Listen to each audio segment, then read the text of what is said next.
Maxim stood at the door, hardly believing that he had finally become the owner of his own home. The keys in his hand felt heavy, almost like a symbol of a new life that was beginning from this threshold. He turned the key in the lock and carefully opened the door. He was hit by the smell of dust and old wooden walls, but it did not frighten him. On the contrary, it caused a feeling of delight.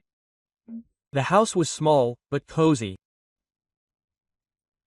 A spacious corridor with wooden slightly darkened with time led to several rooms, behind the doors of which Maxim was only beginning to guess what awaited them. Sunbeams broke through the windows, illuminating the worn floors and old wallpaper, on which it was already visible how time had left its marks. Despite all these minor shortcomings, Maxim did not feel disappointed. On the contrary, joy pulsated in his chest from the fact that he had finally become the owner of his corner and could now make all his dreams come true. He slowly walked along the corridor, examining every corner. At first his gaze fell on the stairs leading up. Probably the rooms are on the second floor, he thought. And next to it, in the corner, there was a wardrobe with a mirror that slightly distorted the reflection, as if knowing that something new was coming to the house. Maxim could already see himself here, sitting at the table, working on the computer, or maybe just sitting on the sofa with a cup of tea, enjoying the peace and quiet. Everything here was not perfect, but that was not an obstacle for him. On the contrary, it was exactly what he was looking for. Old walls that held many stories in which he would leave his own. He stood in the center of the room, staring at the shabby wallpaper, and was already mentally making a list of what needed to be done. Fix the windows, renew the paint, replace the old pipes. None of this was as important as the thought itself that the house was now his. This was the beginning of a new life. Maxim felt relieved. He had long dreamed of such a moment. Long years of renting, constant moving and disorganization. All this was left behind. Now he will have his own corner, his own place, where he does not need to look for a new place and where he does not have to rent for a while, he thought, smiling. Ideas immediately began to scroll through his head. There will be a kitchen here, and in the next room he can put a large sofa, put a table, hang photos on the walls. He knew that this was only the beginning, that there was still a lot of work ahead, but all this was unimportant to him now. The main thing was that he was here, and this house was finally his. Despite the little things, Maxim felt satisfied. The house was worth the money, and he understood this. It was sold much cheaper than similar houses in this area. Yes, he needed to invest time and money in repairs, but the very fact that he became the owner outweighed all the inconveniences. In addition, Maxim understood that the house had potential. Here he could arrange a cozy corner that would become a real home for him. However, deep down, he was worried about the thought that he did not notice all the problems right away. Perhaps in the future, some hidden flaws would emerge that would require serious investments. Maxim quickly pushed this thought away. It's okay, I'll figure it out as I go, he thought, and with new confidence he walked towards the exit. Maxim was standing in the living room, wondering where to start the renovation, when he suddenly heard a dull thud coming from somewhere in the hallway. He froze, listening. The sound was strange, as if something heavy had fallen. A few seconds later, a light creak was heard, as if someone was walking on old floorboards. What is that? Maxim muttered under his breath, although he knew that there was no one to answer him.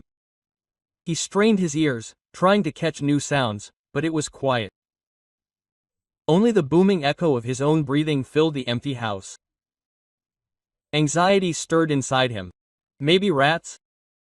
Or a tree branch had hit the roof. He tried to calm himself, but the thought that there could be someone else in the house made his heart beat faster.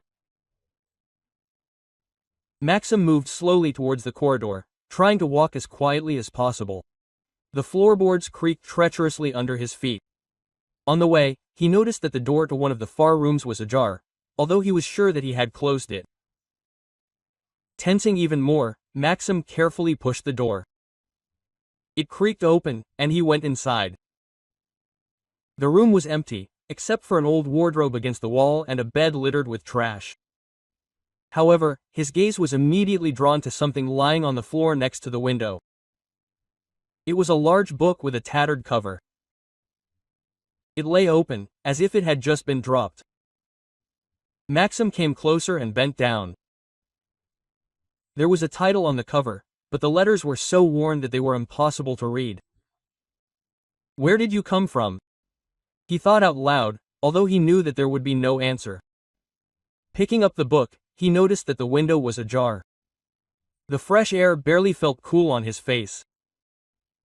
Maxim closed the window, looked around again and headed for the exit.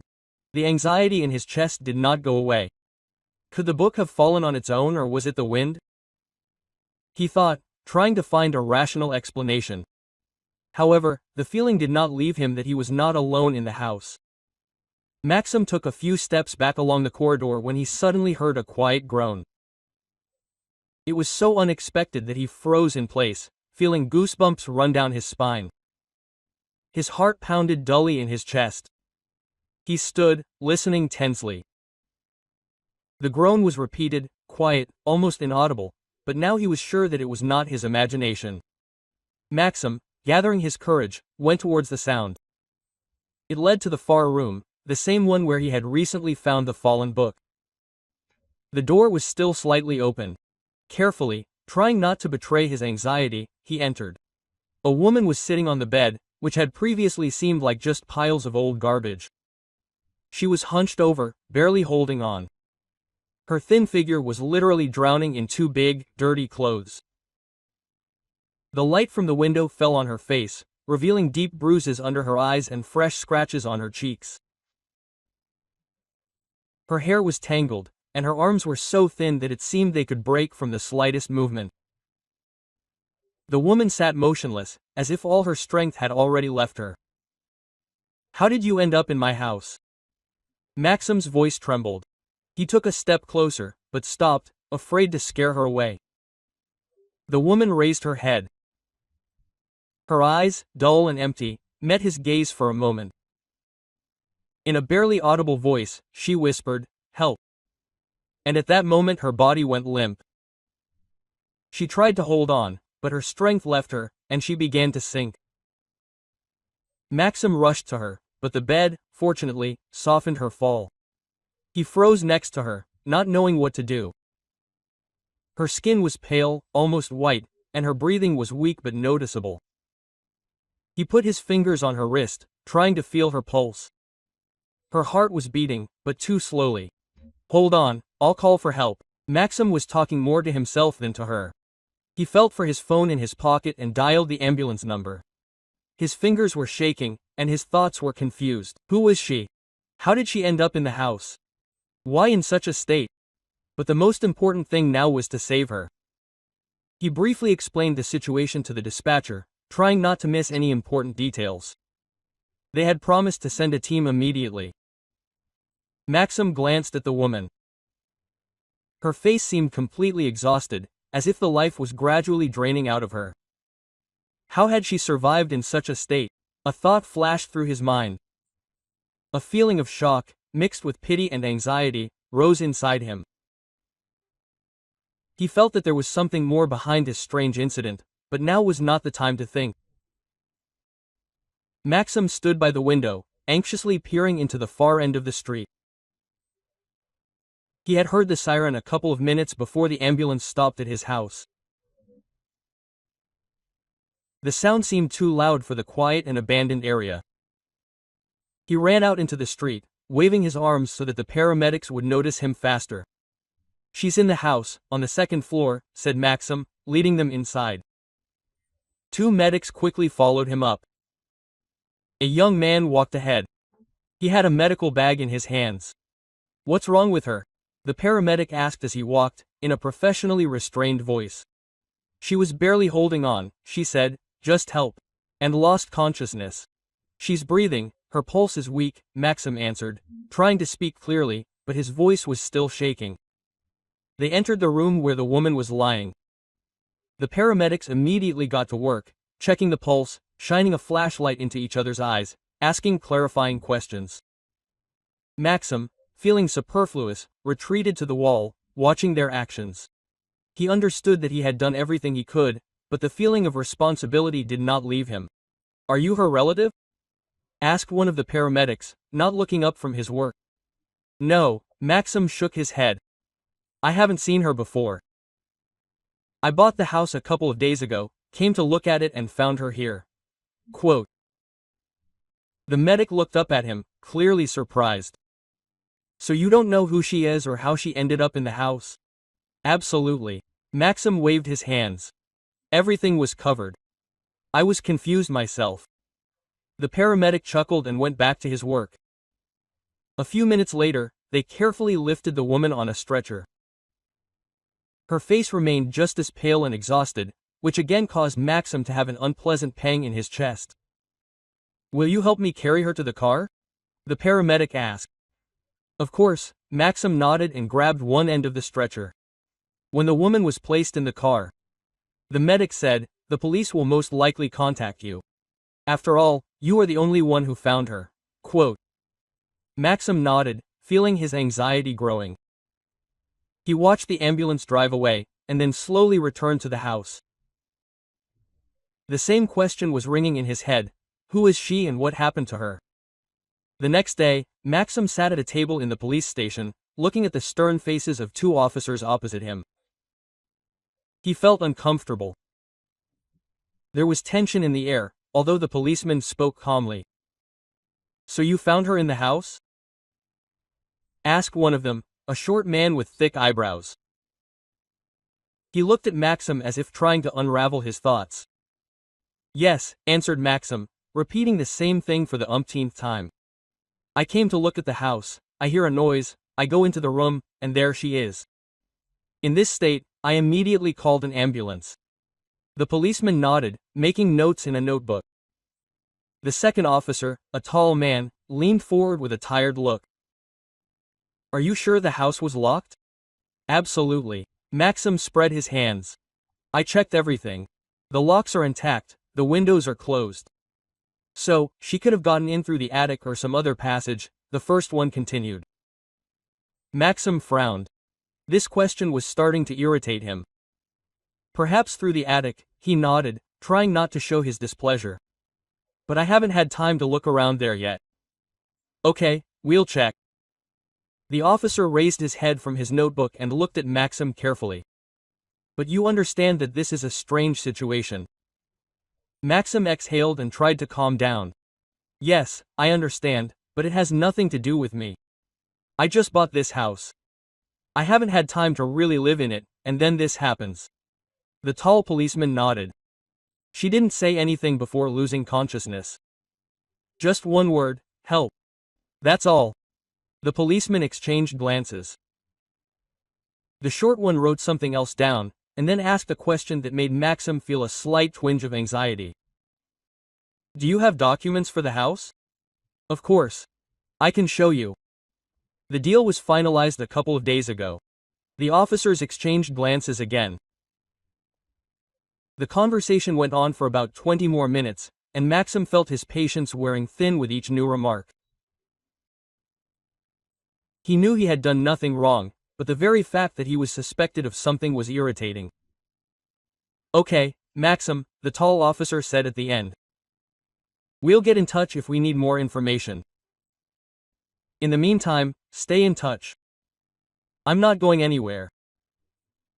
"I have a house that needs to be tidied up," Maxim answered, hoping that this sounded convincing enough.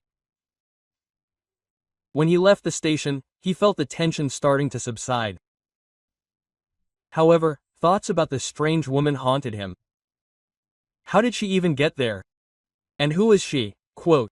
He asked himself, walking to the car. A little later, Maxim decided to visit the girl in the hope of finding out at least something. Maxim entered the ward with a small plastic basket containing bananas, apples, and a bottle of water. He didn't know what else he could bring, so he decided to take the simplest things. The hospital was quiet, only the muffled voices of the nurses could be heard from the hallway. The woman was lying on the bed, her head turned towards the window. The sunlight fell on her pale face. She looked a little better than the day he found her, but she was still painfully thin. Maxim knocked on the door, getting her attention. "Can I come in?" he asked quietly. She turned her head and looked at him confused, as if she did not understand who he was. "You don't remember me?" Maxim asked, carefully approaching and placing the basket on the bedside table. The woman shook her head, her gaze remaining confused. "No, I'm sorry, but I don't remember anything." Her voice was quiet, almost a whisper. Maxim sighed and sat down on a chair next to the bed. "When I found you in my house, you only managed to ask for help, and then lost consciousness," he explained. "Maybe you can at least remember your name?" The woman thought for a moment. Her gaze, wandering across the ceiling, stopped. "I remember the name. Anna," she said with a hint of uncertainty, as if checking if she had answered correctly. Maxim nodded, trying not to show how worried he was about her condition. "Already good, Anna. This is the beginning," he said, smiling encouragingly. "If you remember anything else, be sure to tell the doctors." "Thank you," she whispered and turned away to the window. Maxim sat next to her for a few more minutes, feeling a strange mixture of anxiety and compassion rise inside. He understood that something terrible had happened in her life, but she herself could not explain it to him. Questions were spinning in his head, but asking them now seemed wrong. "I'll come later if you need anything." "Don't be shy," he said, getting up. Anna didn't answer, she just nodded slightly, still looking out the window. Maxim left the room with a heavy feeling. Her condition seemed like a mystery to him that needed to be solved, but he didn't know where to start. Maxim tried to visit Anna every day, despite his workload. He felt that he couldn't leave her in such a state. Every morning before the visit, he went to the store, bought something useful: fruit, water, sometimes some light sweets. On one of his visits, he brought her several books so that she could distract herself. "Do you like reading?" he asked, handing her a stack of thin editions. Anna looked at the books in surprise, as if she was seeing them for the first time. Then her face softened, and she smiled weakly. "Yes, I think she loved them, but now I don't even know where to start." Maxim sat down on a chair next to the bed and handed her the thinnest book. "Start with this one. It's easy reading, stories. If you get tired, just put it down." She took the book in her hands, carefully turning the pages. "Thank you, Maxim. You do so much for me. I don't even know what I did to deserve such kindness." "I don't deserve it in any way," he smiled. "I just can't do otherwise. You need help, and if I can do something, why not?" In the following days, their conversations became longer and more relaxed. Anna told her what she dreamed about. Most often, these were strange fragmentary dreams, filled with unclear images. Maxim listened attentively, trying to cheer her up. "It's normal that memories don't return immediately. The main thing is to regain strength," he said. Anna nodded, but her gaze remained sad. One day, when Maxim came with a new book, Anna spoke about her health for the first time. "The doctors say that my condition has stabilized," she began quietly. "But it's still hard for me to walk. My head is spinning and I get tired quickly." "This is temporary," Maxim answered confidently. "You've become very weak, but everything will gradually return. The main thing is, don't rush." Anna smiled for the first time in a long time, more sincerely. "Thank you for believing in me." "Of course, I believe in you." Maxim nodded. "And you know, while you're recovering, you can also improve your English. I'll bring a book in English with a translation." "Are you sure I can handle it?" "I'm sure," he answered with a smile. Every time Maxim left the hospital, he felt warmth inside. He couldn't explain to himself why he became so attached to Anna, but he wanted to be there, to help her and to see how she gradually returned to life. The day of Anna's discharge came unexpectedly quickly. Maxim stood at the reception desk while the nurse processed the paperwork. Anna sat nearby on a bench in the hallway, modestly folding her hands on her lap. She looked a little stronger, but still remained fragile. She was wearing the simple clothes he had bought for her. Maxim. Comfortable jeans and a sweater. Everything is ready, the nurse announced, returning the documents. Maxim approached Anna. She looked up at him, full of gratitude and embarrassment. Well, is it ready? He asked, offering her his hand to help her up. Where am I going? She asked quietly, looking away. Maxim did not answer right away. He helped her up and slowly led her to the exit. The sun was shining brightly outside, and Anna closed her eyes for a moment, as if she had become unaccustomed to such light. Listen, Maxim began, stopping by the car. I've thought about this a lot. You can't live alone now. And I won't let you go to a rehabilitation center just like that. Quote. Anna frowned, but said nothing. I have plenty of room in my house. Until you recover and remember where you need to go, you can stay with me. It's not difficult, and I'll be only glad. But it's inconvenient, Anna began, still not daring to look him in the eyes. Maxim smiled, leaning against the roof of the car. Listen, you somehow ended up in my house, so it's fate. I don't think coincidences are appropriate here. She finally looked up. Do you really want me to stay? Of course. Until you remember what to do next, we'll figure it out together. Anna took a deep breath, as if trying to find the strength to accept his offer. Quote. Okay, she whispered, smiling weakly. Thank you, then everything is decided. Get in, let's go, Maxim said, opening the car door for her. The drive home was silent. Anna looked out the window, and Maxim occasionally glanced at her briefly, trying to understand what she was thinking. When they arrived, he helped her out and carry the small bag she had left the hospital with. Welcome home, Maxim said, opening the door. Anna froze on the threshold, looking inside. Her eyes were shining, and her lips were trembling, as if she was struggling with herself. Is everything okay? He asked carefully. Yes, just thank you, she replied, taking a step forward. Maxim smiled and closed the door behind him. For the first time in a long time, he felt like he had done the right thing. Anna stood on the porch of the house, as if something was holding her back from stepping over the threshold. Her gaze wandered over the familiar, yet alien details, the peeling paint on the door, the old hook that served as a lock, and the faded wooden steps. To Maxim, she seemed too quiet, even tense. Is everything okay? He asked, coming closer. Anna did not answer right away.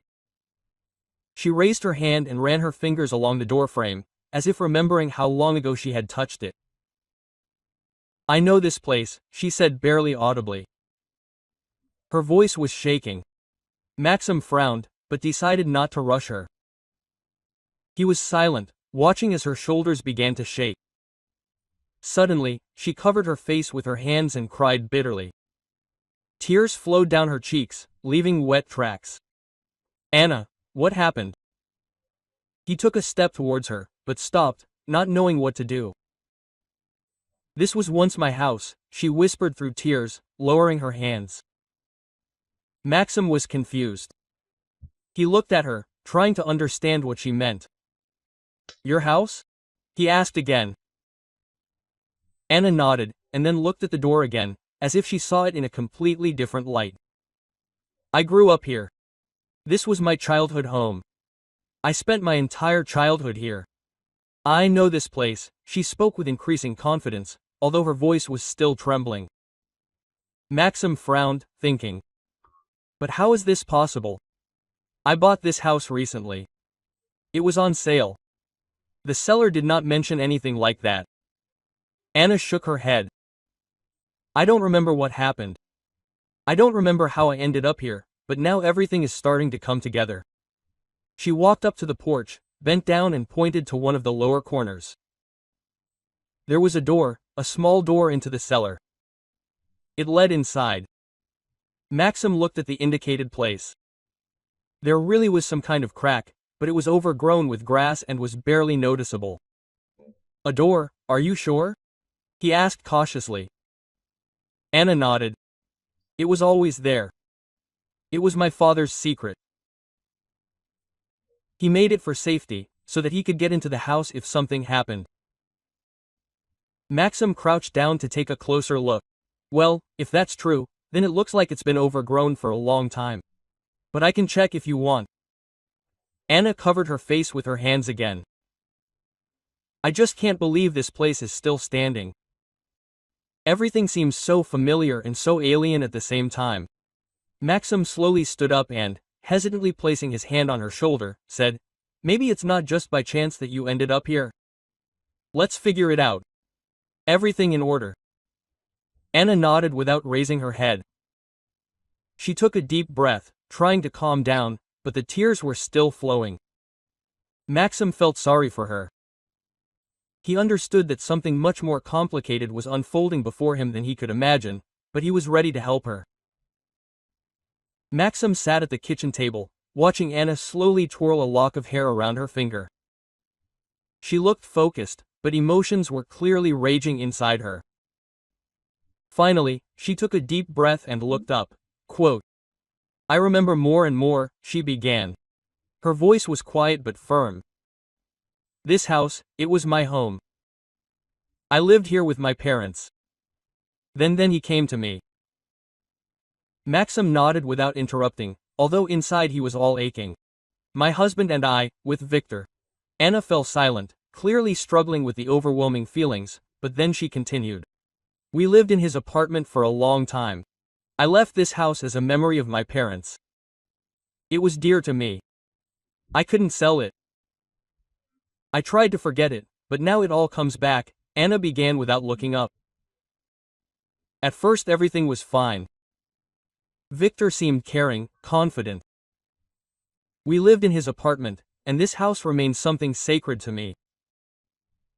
She looked up at Maxim, and disappointment flashed in her eyes. And then he began to say that the house was a useless buza, that it would be better to sell it and invest the money. He promised that we would live like kings. Her voice became more harsh, as if she heard Victor's words again. Quote, And you believed it? Maxim asked carefully. Anna nodded, smiling bitterly. He knew how to persuade. He said that it was for our sake, for the sake of the family. I resisted for a long time, but his persuasion began to turn into pressure. He repeated this every day, sometimes even raising his voice. I thought that I was doing the right thing, that he was right, that I should not hold on to the past. She fell silent, rubbing her temples, as if her head was aching from the memories. In the end, I gave in, wrote a power of attorney so that he could handle the sale. He was delighted, literally carried me in his arms, said that now everything would be different for us. And then Maxim carefully followed her every word. Then she swallowed, fighting the surging feelings. Then I caught him with a neighbor. I came home early. He did not expect it. She was there, in our apartment, dressed in his shirt. Maxim frowned, barely restraining his indignation. He did not even try to justify himself, she continued Anna, lowering her head. He simply said that it was normal, that men were built that way and that I should just accept it. Quote, And what did you do? Asked Maxim, although he already guessed the answer. I said that I would file for divorce, that I would move into the house, since it still hadn't been sold. This angered him. He started shouting that I had no right to do this, that we had already invested everything in the business, that without me everything would collapse. She fell silent, her eyes filled with tears. And then he hit me, she added barely audibly. I remember losing consciousness. I woke up somewhere in the forest. I don't know how I got home. Everything is like a fog. Maxim clenched his fists, feeling anger boiling inside him. You don't deserve this treatment, Anna. This is simply monstrous, he said firmly. She looked at him with gratitude, but there was still bitterness in her eyes. Now I understand what he was like, but then I was just trying to survive. Maxim leaned forward, looking into her eyes. This needs to be told to the police. We will achieve justice. Anna nodded, though hesitantly. She understood that the time had come, but the fear of the past still held her in its chains. The next day, Maxim and Anna were sitting in his living room. Anna looked tired, but there was a strong determination in her eyes. Maxim held the phone in his hand, ready to dial the police. Quote, "Are you sure?" he asked, looking at her. Anna nodded. Quote, "This must end. He wanted to kill me. Maxim, if it weren't for your help in this house, I wouldn't have survived." Maxim dialed the number and calmly explained the situation to the officer on duty. An hour later, 2 police officers appeared at the house, along with a female investigator. They entered the living room, and Anna, with trembling hands, began to tell her story. "He hit me," she said. Her voice was firm but quiet. "I lost consciousness. When I woke up, I was in the forest. He thought I was dead." "This is a serious accusation," one of the police officers said, looking her straight in the eyes. "Are you ready to give an official statement?" "Yes," Anna nodded. "I don't want to hide anymore." The investigator began asking questions. Anna answered with difficulty, choosing her words, but her story was consistent and convincing.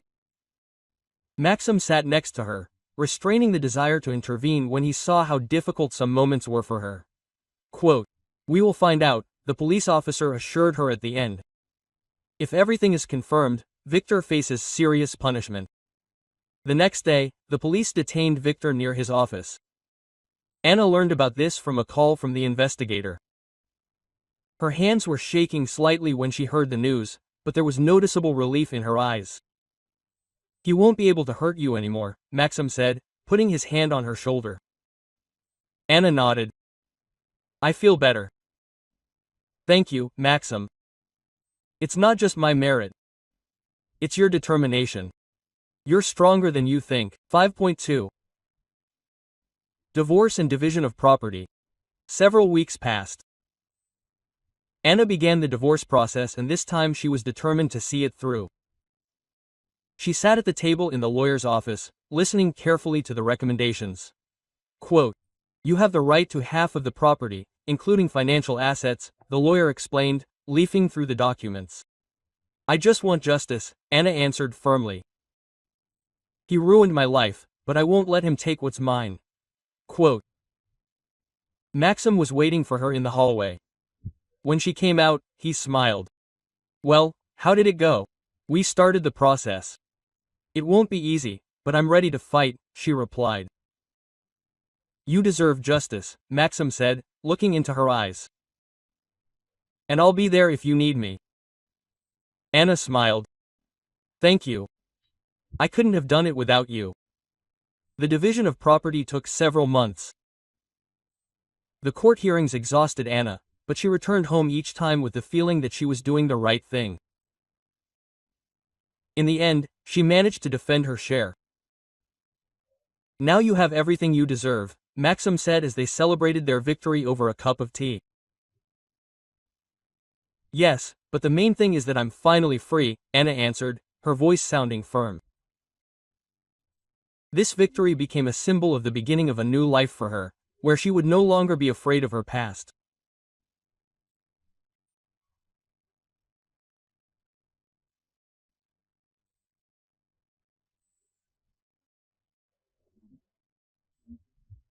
Several months passed after the end of the legal battle and Victor's arrest.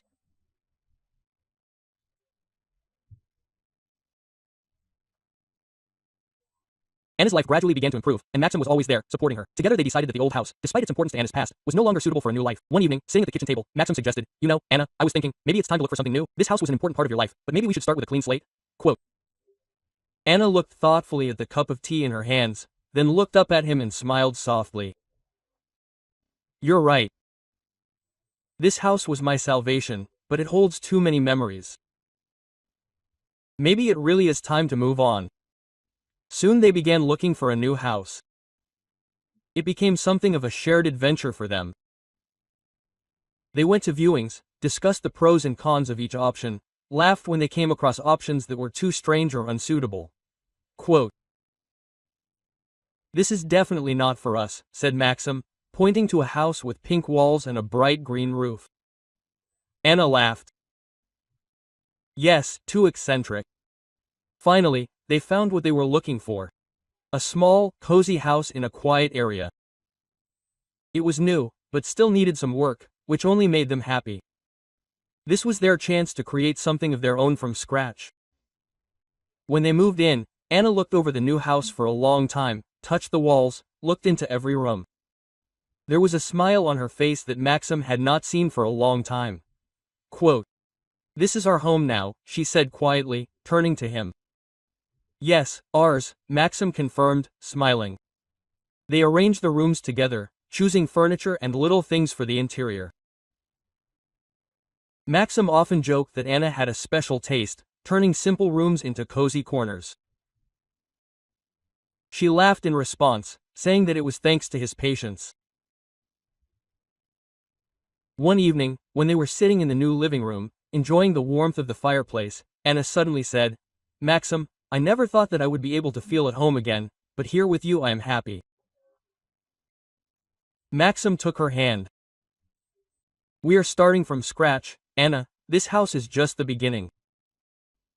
Now we will have everything we want." Anna smiled, feeling how hope finally settled in her soul. In this new home, her life finally belonged to herself. Together with Maxim, they built not only a cozy home, but also a strong, sincere relationship in which there was no place for past suffering.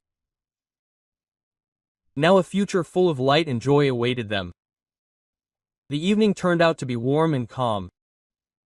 Maxim and Anna were sitting on the veranda of their new house, covered with a blanket. Anna was holding a cup of hot tea, enjoying the moment when there was no need to rush anywhere or worry about anything.